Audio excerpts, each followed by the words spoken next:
next one somewhere? Hello, yes, it's Beth Johnson here from Speak Up for Women. Aha. Hi. Hello. Right, welcome.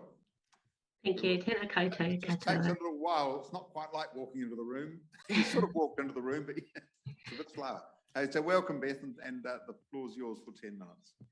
Okay, thank you very much for hearing me today. I represent the hundreds of active members of Speak Up for Women and thousands of our supporters. It's taken us a long time to get here to this point today. And in the meantime, we have been subjected to a smear campaign by those who wish for this bill to pass unscrutinised. But the reality is that speaking about the potential impacts of new law on sex-based rights is not anti-trans. Adults who claim that it is are responsible for increasing the distress felt by some vulnerable young people.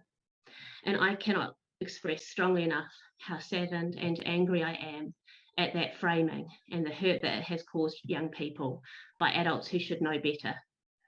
I'm not directing these comments at this committee, but at our media and certain MPs. We strongly support the rights of transgender people to live their lives free from violence and discrimination and fear, to not be discriminated against, for example, in employment and housing and healthcare. And we support more funding and more research into the needs and health of this community. We strongly reject the depiction of Speak Up for Women as anti-trans. All we believe is that sex, biological, and gender are different, and that just sometimes in specific circumstances, sex matters. This belief is worthy of respect in a democratic society, as a High Court judge in the UK recently ruled in the Four-Starter case. We have not had this respect to date in New Zealand, but I expect that we will have it now. So I'll now talk to our concerns with the bill, and this is to be read alongside our submission that goes into detail with our recommendations. So at the heart of this bill is a contradiction, a very serious contradiction. The government states that this bill will not impact the existing rights to single-sex services, but at the same time says this change is necessary to enable transgender people to access services without being outed. That's the contradiction, because if a male person uses an altered birth certificate to gain entrance, for example, to a girls' school without being outed, then they've gained entrance by subterfuge. This undermines the rights of girls at the school, as well as the right of the school to provide a single-sex service. So we ask, do New Zealand school children still have the right to a single-sex education? If the answer is yes, then how in practice can schools establish the sex of an applicant for the purposes of determining eligibility? How in fact is any agency, sports team or female-only service provider meant to assess a person's sex if not via their birth certificate? Birth certificates are not required to gain entrance to these spaces. But what about in the event of any doubt or dispute about somebody's eligibility? Must service providers now risk going to court to discover somebody's birth sex? How distressing would that be for everyone involved? Whilst some female-only service providers are comfortable including trans women in their services, others highly value their single-sex status and the comfort that provides their service users. Examples from Canada, one of the first countries in the world to implement sex self-ID, are instructive. In 1995, the Vancouver Rape Relief and Women's Shelter refused training to a trans-identified male called Kimberly Nixon, who applied to become a counsellor at the centre. Nixon filed a human rights case against the shelter and fought the shelter for 10 years. It was finally settled in favour of the shelter by the Supreme Court. But over those years, it cost the shelter $100,000 to defend their female-only status. This case illustrates that if New Zealand enacts law based on sex self-ID, at some point it will be financially stressed and under-resourced women's organisations and services that will need to defend their legitimacy in a lengthy and costly court process. We're also concerned that the proposed review in 5 years' time could not possibly measure the real impact of the erosion of women's rights. How will women and girls excluding themselves from services and opportunities be tracked? Impact is already occurring in New Zealand. In the last 3 years since we formed Speak Up for Women, I've received a growing number of anecdotal reports about the negative impact of sex self-ID policies that are moving ahead of this proposed law. I'll just give you one example from earlier this year when a mother got in touch with me to tell me that her 10-year-old daughter now travels home from the pool each week in wet togs because a male-bodied person uses the women's changing rooms at the same time as her. The service provider believed they were required to permit this as the male-bodied person was transgender. Does the government believe that people with a penis should have the right to undress in front of young girls? This bill sends a message that it does. We, however, believe that bodies sometimes matter more than identities. The hostile environment surrounding this issue is such that almost no one who contacts us wants to speak publicly, and instead they do burden us with their stories. And I can't blame them for not wanting to speak out, because who would want to be publicly derided by their own government as transphobic? My blood ran cold recently when we started our advertising campaign, and I saw firsthand for myself what real transphobia looks like. There were several terrifying comments on our Facebook page on the ads that we ran, trying to raise awareness about this submission process.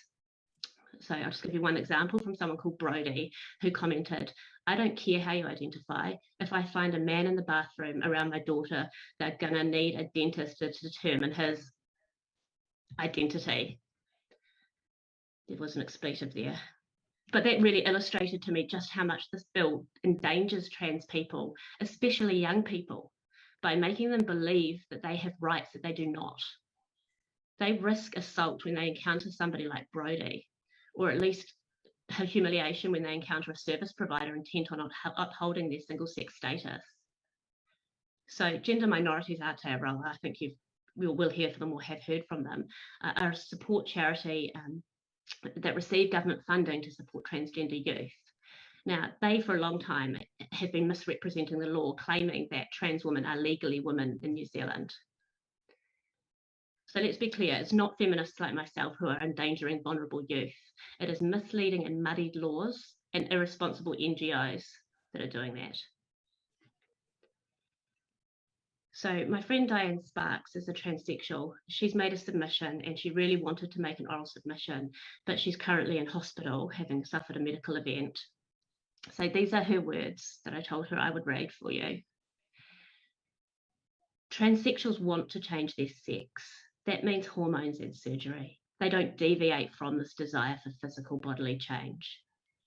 Sex self-identification as a human rights issue referred to the right for transsexuals to decide on surgery for themselves rather than the medical establishment gatekeeping. It was never meant that the legal sex should be changed by self-identification without bodily change occurring. Transgender is a new term that allows autogynephiles, transvestites, and cross-dressers to co-opt public empathy for transsexuals, to push for access to women's spaces for their own gratification. This is harming us, and this government has fallen for it. I stand with Speak Up for Women against this incursion. So those are Diane's words. We are told that no one will take advantage of sex self-ID to access women and children, but it has already happened. Just one example, in California, where they enacted sex self-identification laws this year, subsequently, a registered sex offender with a history of indecent exposure charges presented at We Spa in LA. Visitors at the spa can use the facilities naked. Given he was legally female, he was allowed to use the women's facilities. He allegedly became erect while naked in the presence of a 9-year-old girl and was arrested earlier this month. But our concerns are not actually limited to these few egregious bad actors, though there is potential there. But because no change in physiology or appearance will now be required, males who self-identify as females may be indistinguishable from the general population of males. This is changing our social understanding of what a transgender person is. So how will male access to female public facilities possibly be regulated? According to the Human Rights Act, these spaces exist for the reasons of safety and decency. So currently access is regulated by social contract, where providers and users of these services know their rights and will insist on them when necessary. But this social contract will disintegrate under this law. Because sex self-ID requires no medical or even appearance change, society will change their understanding of how a transgender person, how a trans woman looks. And then nobody wants to be called a bigot for challenging somebody in a female space. So women will lose their confidence to challenge a male who presents as a man in a woman's space. There'll be no way of knowing if the person is a gender non-conforming trans woman or a man. This is dangerous. This not being able to challenge people, stopping challenging males and female spaces is dangerous for trans women as well as for women and children. So in conclusion, rights must be debated if change is to be lasting and meaningful. Example, the Black Civil Rights Movement made a really strong moral case and won the majority of public support before becoming law. And it was the same with the gay rights movement. They made their moral case. The activists, however, in this space have said no debate, and our existence is not up for debate. And that's because these activists know that if debate were to occur, as it is starting to now, that the demand for sex self-identification would be exposed not as a right at all, but as an extraordinary demand to impose on the existing rights of women. There hasn't been public debate on this issue. It's been positioned as a human right, and any opponents as bigots.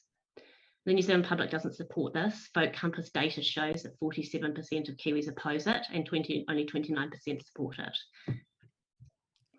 In Ireland, a backlash is growing. They were one of the first countries to pass sex self-ID along with Canada. So the impacts are just being seen now in these countries. But there's a backlash growing against the government as the negative consequences manifest. And people have become aware that this law was passed without their knowledge.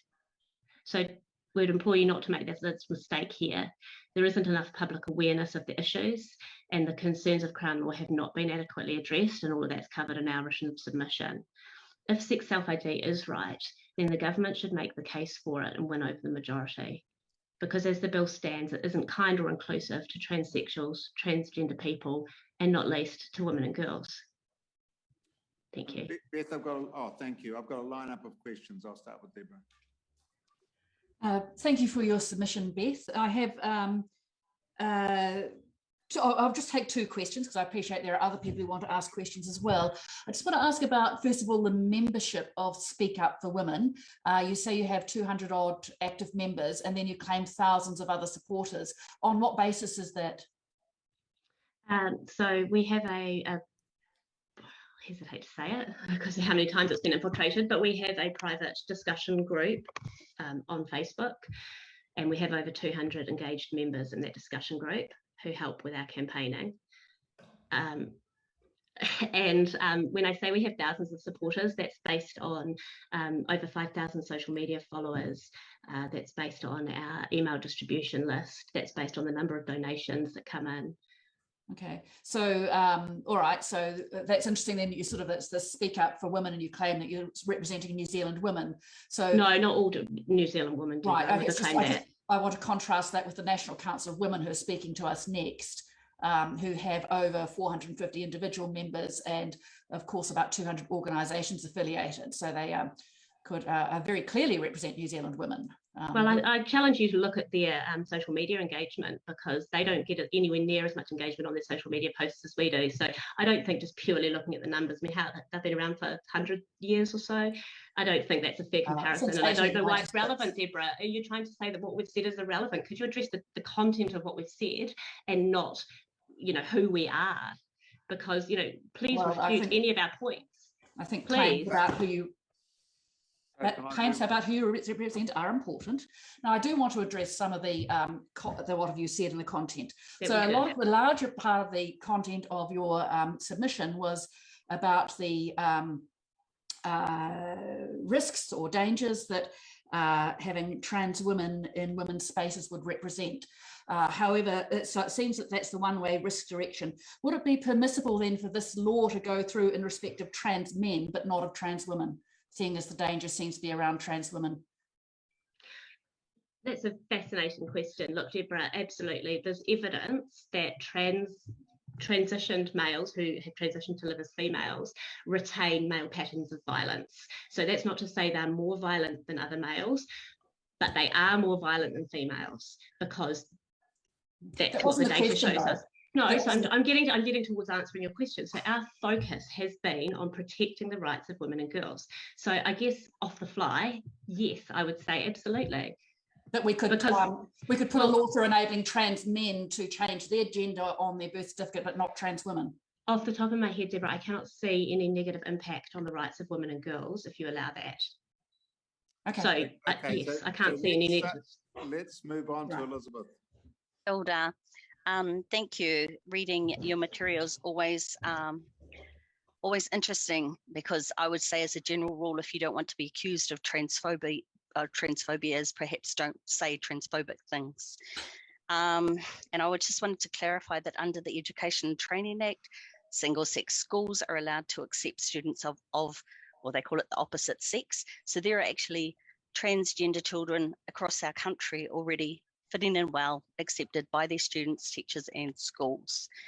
With everybody's agreement, though, Elizabeth, we're well aware of that, but that's with the agreement of the schools. We're talking about this concept of not being outed, because not every school has to accept a transgender student. In fact, a girls' boarding school, for example, can, if they want, under the current law, uphold their rights to be single sex. Or are you saying that that's no longer the case? No, I'm just saying. No, but would you clarify, please? Because I understand that there are services that welcome transgender women, and that's great. But do women still have the right to provide single-sex services? Okay, let me clarify for you that this is a select committee where we get to ask you the questions about your submission. So I would like to ask you, because one of the issues you raise, you say that if transgender people would not be subject to the violence of the example you gave of one of your supporters, who would like to enact violence. And of course, there's no research whatsoever in this country that trans women are harming women and children. What we do have is considerable and not information we'd have to get from overseas, material produced here in this country that says actually the violence is against trans women. But are you suggesting, I wrote down what you said, but you said that perhaps it would be best if they didn't do this, because then they would be more protected or wouldn't likely get harmed because they weren't trying to be women, because they will get hurt if they try to pretend to be women, because your basic analysis is that they're never women. They might be called trans women, but you have consistently called them men. No, I haven't called them men. No, sorry. You repeatedly called them men. No, I didn't. I called them trans-identified males because they are male, and language is really important when we're talking about law. So that you just called them men. Yeah, so male. Male. So they're male. Yeah, but they are. Yeah. So do you want me to answer it, because that was a question, or? Oh, I'd have to defer to our chair because I'm aware of time. Sorry. I think we're out of time. But I'll just go very quickly to Rachel, provided it's quick, Rachel. Thanks, Beth. Look, it's a question. Yes, it's very much a question, but particularly following your presentation in Nelson, where I was contacted by constituents who were concerned about access to women's refuge, and having been a board member for that organisation for a number of years. Were you aware that Women's Refuge has a policy to allow trans women to access their spaces? I just wanted to know if you were aware of that. Yes, I am aware of that. I refer you to the Vancouver Rape Relief Crisis example, though. I'm talking about New Zealand Women's Refuge, and that they have a policy to allow women's, I'm just checking that you're aware they have a policy. And then, unfortunately, were you aware some women in Nelson were concerned about Women's Refuge following that presentation, but based on inaccurate information? That was my question. What inaccurate information? That trans women would be able to access a woman's space and hurt them and their children. That was the understanding. Well, those were the questions that came to me from constituents following the presentation in Nelson. I was just wanting, you talked about misinformation, so I just wanted to clarify, were you aware that there was some misinformation put into my electorate based on inaccurate information about women's refuge policies, and were you aware of the correct policies? Just wanted to make sure. We've never referred to women's refuge policies. We've never talked about the policies. Thank you. No, we've never talked about the policies. We've talked about the law. Right, but you're aware that their policy is to allow trans women into their spaces. Rachel, yes, Right. I am aware of Right. that. Excellent, pleased to hear it, thank you.